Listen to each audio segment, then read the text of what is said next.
Hi, it's Chris with Implied Music. Let's say you've got a good chord progression. You've studied a little bit about how to voice chords. I've got a couple of videos about voice leading in simple chords and triads, but something's missing. It could be you need to make a choice. Are your voicings going to be open voicings or closed voicings? Open or closed? We'll look at it today.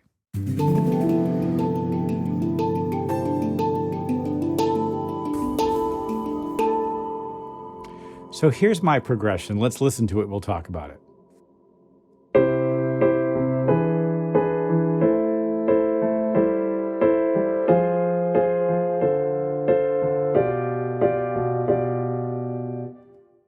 C, then E, dominant,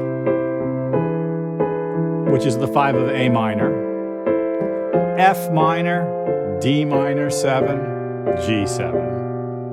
It's really designed as a circle. Well, that's not a bad chord progression. It's a little old-fashioned, but it really helps me illustrate the point. Here's that same chord progression voiced pretty much exactly that way in strings. Doesn't sound bad, but I'm not crazy about it.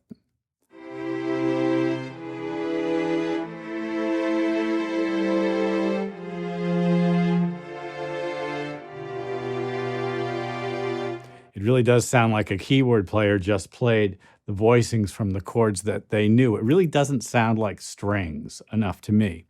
So what I've done is I've used a very simple trick, and this is the first trick that we're going to talk about.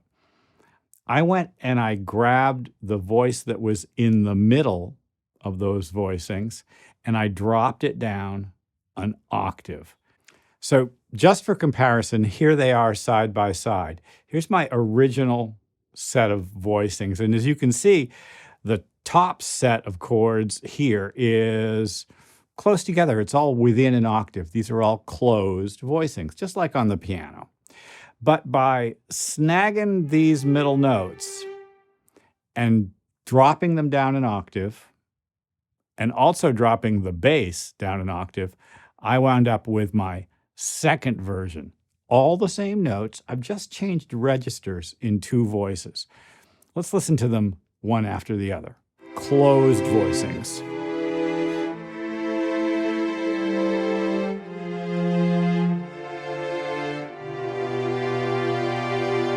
And then the open voicing.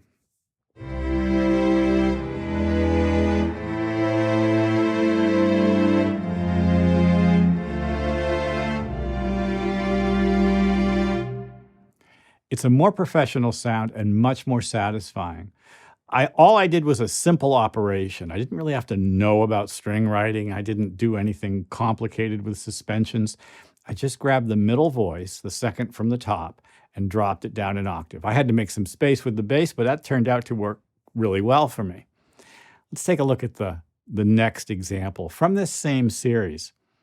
First of all, you can see that the bottom two voices are identical. The bass here is the same as the bass here, as is what I guess I would call the cello part. Same notes. Now, what I did instead of drop two was I grabbed the second from the top voice and I moved it up above. And as a result, I got this beautiful thing, which is thirds and fourths on the top. And this will sound gorgeous in strings every time. And after I did that, I realized there was a hole, a space available for me in the middle. In other words, these notes here, they weren't present for me. So we could, just mute those if we wanted to. There's a sweetness to the top of this voicing because of the thirds and fourths, because of the close voicings.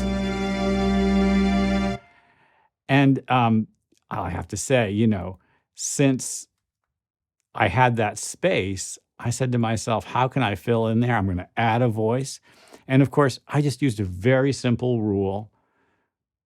Don't double the third. So for instance, on the C chord, I could add another C. On the E chord, I could add another E and keep it going into the A chord it would be the second fifth. On the F chord, it stays an F. On the D chord, it goes down to D and stays a D, becomes the fifth for the G chord. And now I've got a thick, beautifully orchestrated set.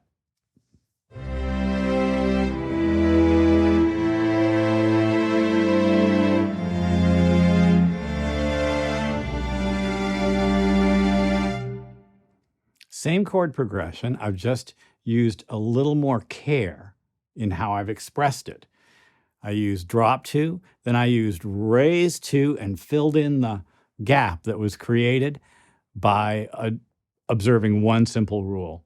Don't double the third. There's a third already somewhere in the voicing. You can't have another third as much as you might want it. It came out great. All right, so that's strings. So let's take a look at it in horns. Who uses horns? Well, jazz musicians certainly, but it's in R&B and hip hop. It's everywhere in popular music. Horns are kind of a special case. Here's the simple version of those chords. It's 3 voices, and I kind of wanted to stick with 3 voices because you're lucky if you get 3 good horn players. And I've used the articulation sets to give myself a little animation. So it's the same chord progression. I'll remind you what it is. C, E7, A minor, F minor, D minor 7, G7.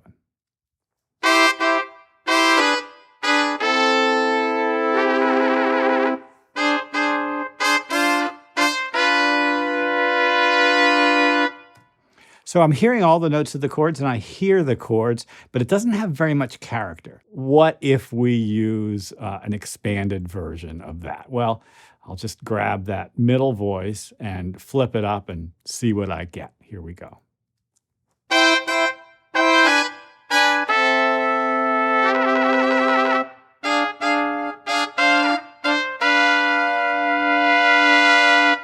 Well, already it's a little bit better. The voices interact a little bit better, and it's kind of exciting. I'm not crazy about this melody. Should this E be an A on the top?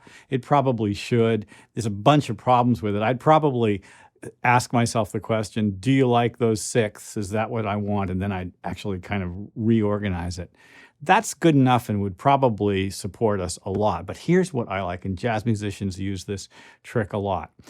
Horn voicings love to be clustered. And if you look at this version of the same thing, it looks pretty dense, doesn't it? You can see at the bottom of a bunch of the voicings, or here at the top, you'll find a second. And the second creates excitement, energy, tension. All right, it's the same chords. I said this C chord here was going to be C6. This E7 chord was going to be E7 flat 9. And then my A minor chord, I added, why not, the 9th. It gives me a much more intense, colorful sound. Let's listen.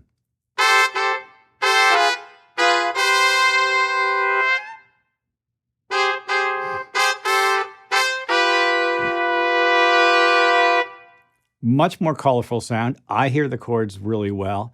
I'm observing thirds and sevenths. I'm observing good voice leading rules, and I get a really nice result. Well, that's one case where closed voicings are really the best. All those voicings are, well, they're within a fifth, right? Never mind an octave.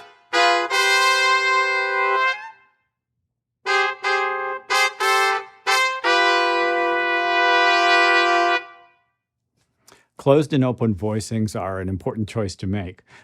For my music, I very often tend towards open voicings. But like we just saw with the horns, a closed voicing can have punch and power and can sit really, really well certain kinds of music. Well, I hope this has been useful. Like and subscribe and ding the bell. You'll be notified when I do my videos. I'm doing videos kind of every day now. There's so much to talk about. What's up with you? What kind of music are you making? Well, I'll see you next time.